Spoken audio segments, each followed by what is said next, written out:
Gentlemen, ladies, and anyone in between, I welcome you all, and today I have a theory. I have a theory that at the price these are being sold over on JandH.com, being lower than that of the equivalent size ballistic, they're not going to last very long. So, what exactly is this reel, and what are we going to be going over today? Well, first off, this is a Japanese domestic market, JDM Daiwa Theory 3500 PEH.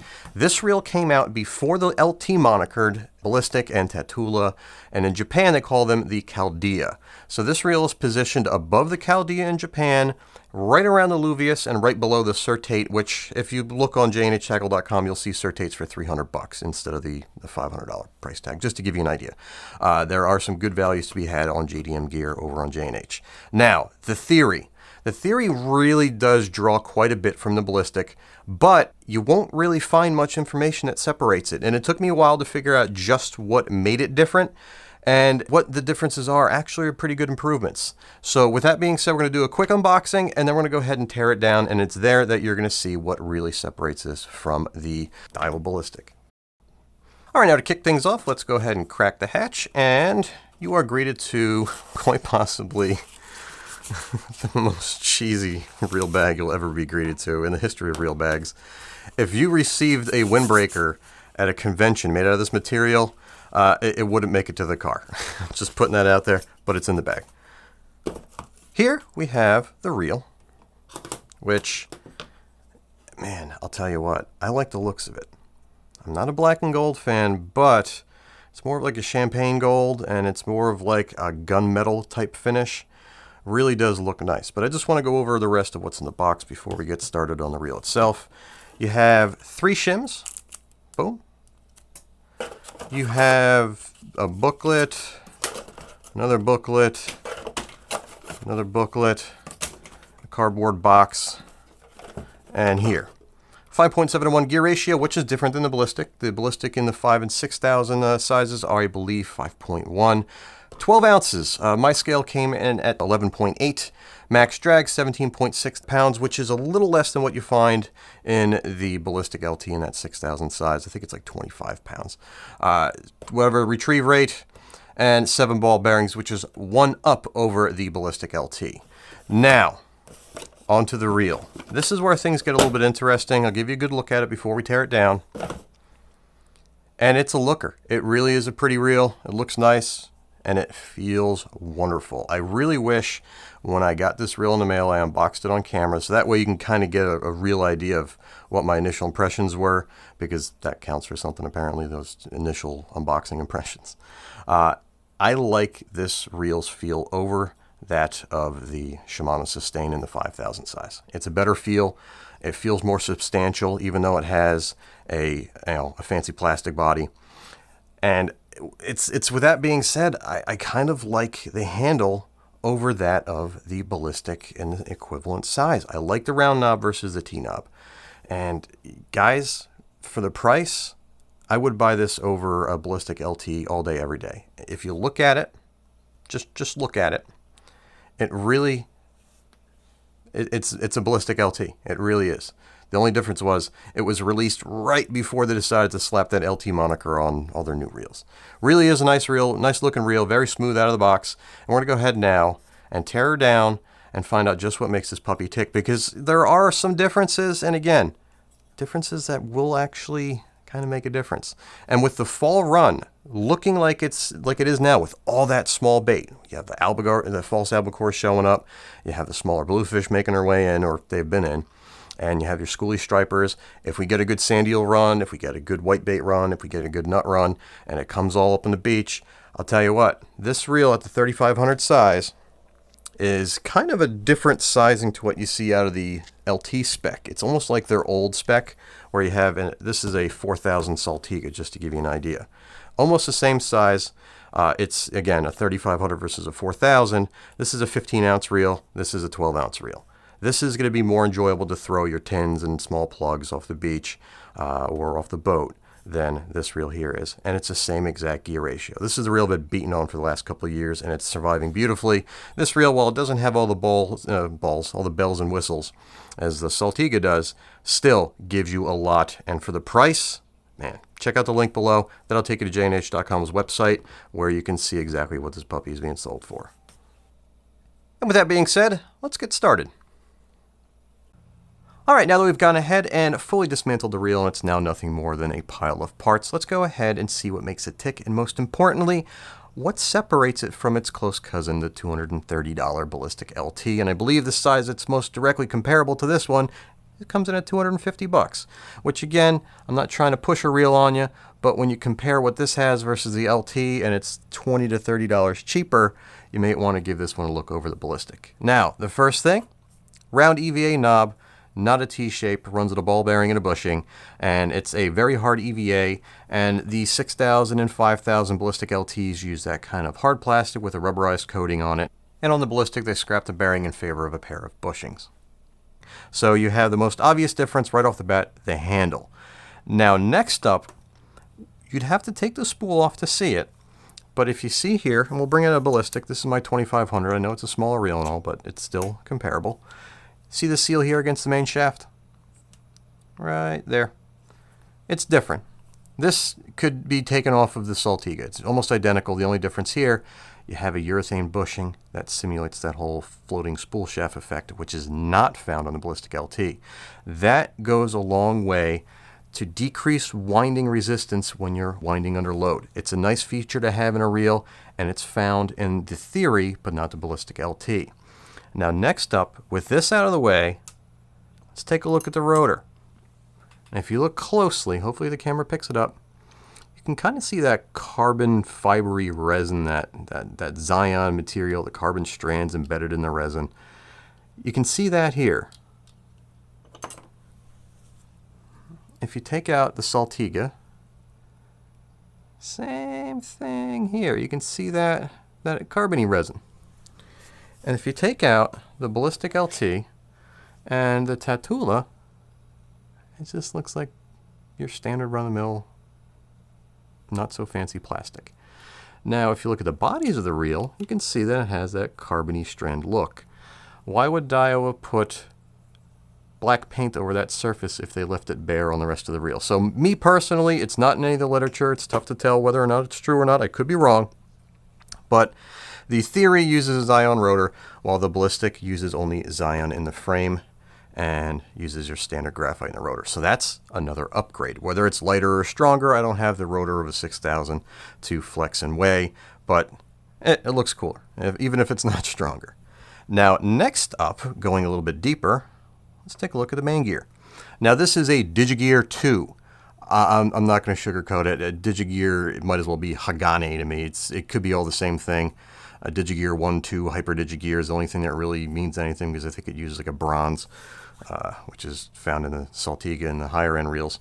And when you compare it to the Ballistic LT that says it uses the tough Digigear, the only differences that I can see are that the Digigear 2 uses 6 screws to hold it to the axle, whereas the tough Digigear found in the Ballistic LT is press fit. And first thing I did, if you guys have seen me post on Stripers Online for a long time, it's got to be now 10 years ago when the Saragossa F, the first Saragossa, was becoming one of the most popular reels. I had an issue with mine. Of course I've had an issue. I have an issue with every friggin' reel I own. I don't even take them apart half the time. Or I used to not take them apart. And I got a lot of handle slop, and I couldn't figure out exactly what was causing it. When I took it apart, the screws that held the main gear to the axle were loose, and the whole thing started wobbling. And as soon as I started posting about that quite often, as happens on forums, because it's a point of record, but it has to be brought up in active threads for people to actually see it.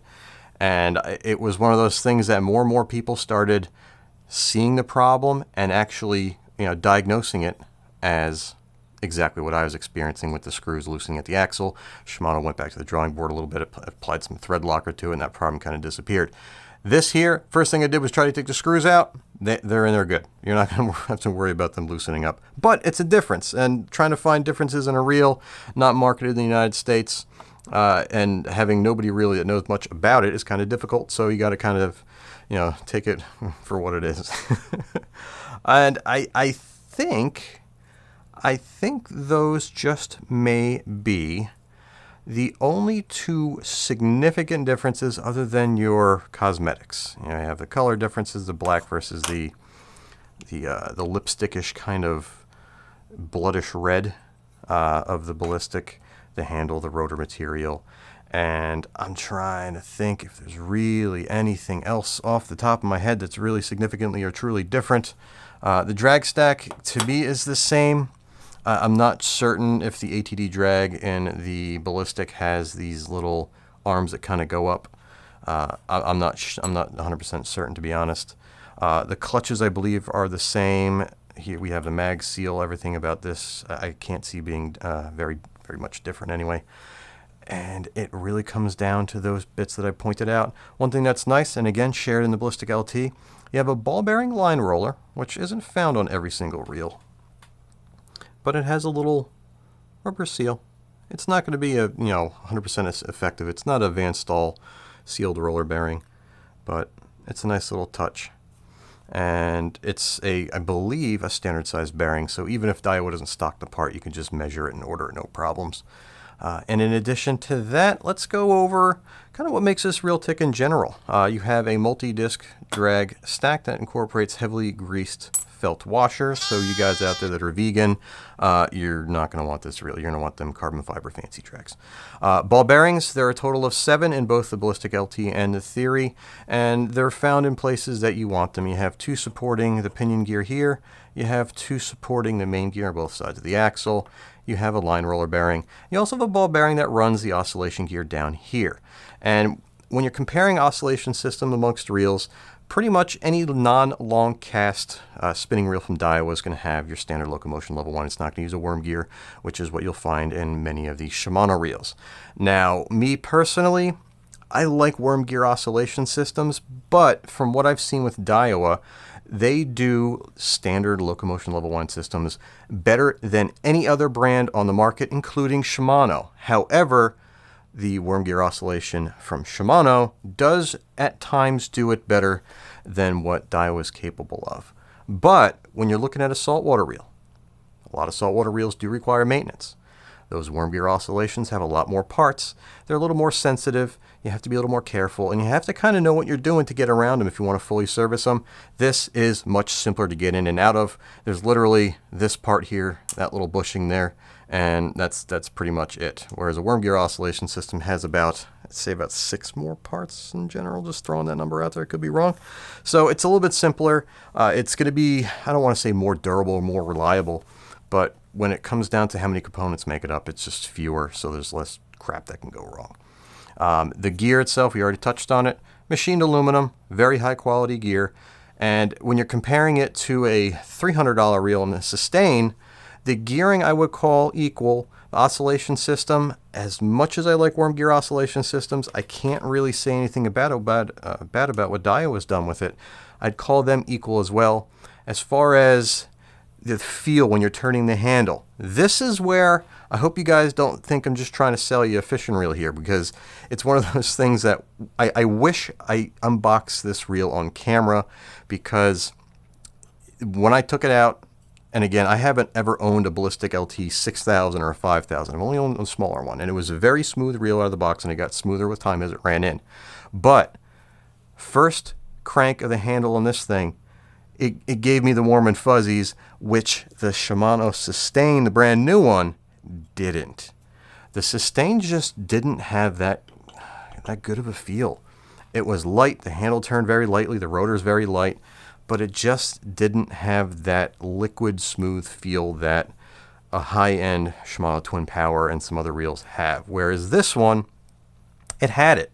And the only reason why I didn't open up on camera was when it came in the mail, my buddy had stopped by and he's like, "Oh, let me see. And I'm like, all right." So that's how that played out.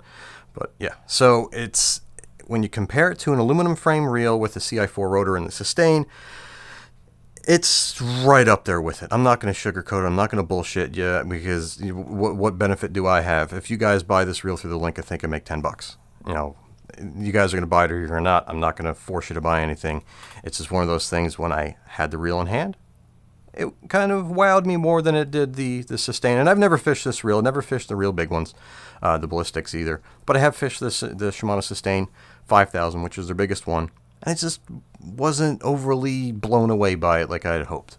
So when you compare the oscillation system and all that, that's all equal, but the feel, the end user feel when you're just spinning the reel and handle, and again, I don't want, this isn't a review, this is just an overview because I haven't fished it, so I can't tell you how good it really is, but out of the box, it's got that feel, it's got that it feel to it. I believe some of the literature on this reel says something about engine plate, which is this. These may add some dampening, but there's nothing really bolting them in. It's basically an adhesive that holds them in place, if I'm not mistaken. So that might be just some marketing hype behind the reel. So it's just a cosmetic thing. When you look at the Ballistic LT, it's red stuff right here. There's no bolts holding them in. On the Tatula, it's black. On these, it's black and gold. So here's got some cosmetic doodads. Comparing the anti-reverse clutches between the Ballistic LT, the Theory, and the $300 Shimano Sustain, the Super Stopper clutch is a better overall unit. It's smoother, but again, it's something that you really don't feel much. Both of, like, this clutch design is going to spin very freely, as does the Super Stopper. I just kind of like the serviceability of the Super Stopper clutch over this one. So I'll give the clutch bonus to the Shimano clutches and pretty much all their reels. That Super Stopper clutch is, in my opinion, the best in the business. Nobody touches it. Now here is the big to-do. Let's talk about mag seal. If you don't have the stuff and you aren't really a tinkerer of reels and you never open up the reel, you really don't have to worry for quite a few years. There are reports that it kind of dries out and gets thick. I myself personally have never experienced that, and I've owned quite a few reels with mag seal, and I have mag seal or ferrofluid of my own. I have the cheap stuff that you can buy for like an ounce for like 20 bucks, and I have the stuff that sells for $30 a milliliter. So I have a little tiny bottle that's like $100.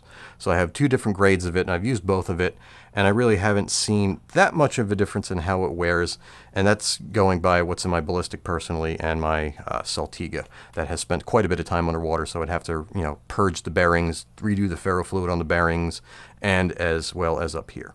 When you're dealing with reels that just have it up here, you can get away with the cheap crap you buy on Amazon for 20 bucks. It'll last you a lifetime.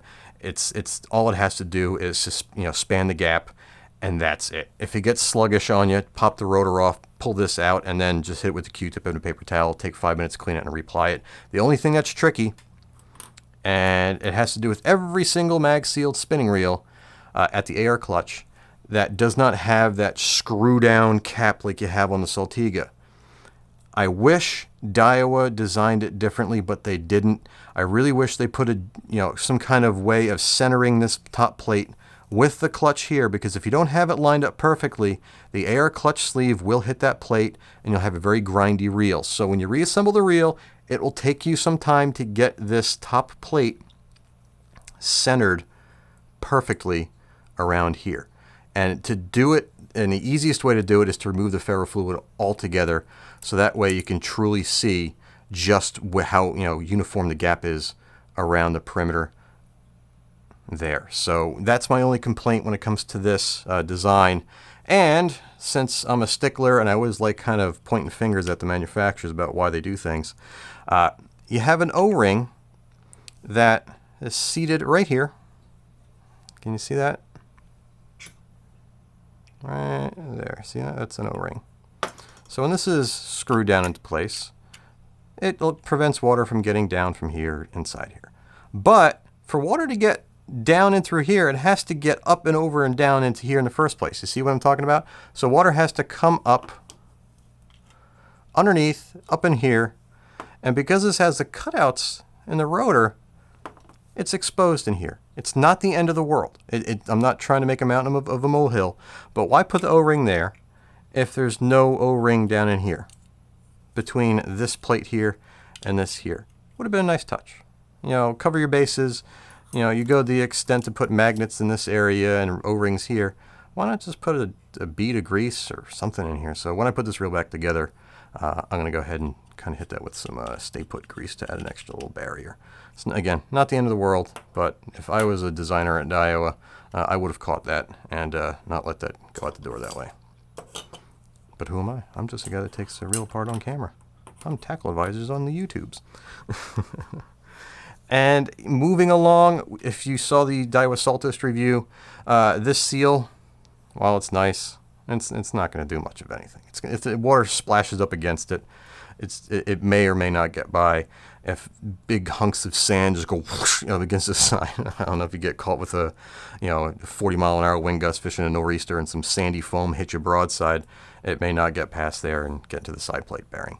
I wouldn't really call that an effective way of sealing against salt water in a harsh environment, but it's there nonetheless, and it's better than nothing. And then you have this sealing at the main shaft, which again is on the level of the Saltiga, and you can see it's resistant enough to hold the rotor retaining nut from going up and down, and it's a good seal. I can't find anything wrong with that. It's held up fine on my Saltiga, so if it's held up on my Saltiga, I don't see any reason why it wouldn't hold up on this Daiwa Theory. The other thing I failed to mention, and I apologize, differences between the Theory and the Ballistic. This is a 5.7 to 1 gear ratio, so it's going to be a little bit quicker. I think it's like 5.1 or 5.4 to 1 on the largest Ballistic LT, and this reel comes in at right under 12 ounces. And I think that added weight is either due to the rotor having a little bit more beef to it, or the spool having a little bit more arbor to it. It's a close call in terms of weight. You're not really going to notice it once it's on the rod, but there is a difference. This reel is slightly heavier, and I really can't think of too much else to go over. It's a proven design. I consider these Ballistic LTs to have proven themselves as far as I'm concerned. I've used the lighter ones. I have friends that have used the larger ones. They have come across a few that were defective. Metal shavings inside the reel, some quality control issues here and there. And I can pretty much guarantee that every single one of these reels is manufactured in the same Global Ride / Daiwa owned facility in China. And it just begs the question, if these were being built in Japan, would you see some of these production issues? Now, at the same time, if it was made in Japan, what would the price tag be? But, again, at the same time, at $229 versus 350,000 Japanese yen, this is a steal, which is kind of the point of this entire video. Josh at JandH has these for $229. He sent one over for me to do a video on, and I took my time on it. I didn't fish it yet. I just wanted to put down an accurate video going over, pretty much everything from the inside and out. And I really was curious, and it took me a while to figure out just what the differences are. So for you guys that are still with me, I appreciate every second of every minute you guys spend here, because without you, I just wouldn't have a reason to be here. And until next time, guys, check out the link down below. And if you do decide to make a purchase from that link, let me know. I'm just curious to give me your feedback. And until next time, guys, tight lines, and I'll see you soon.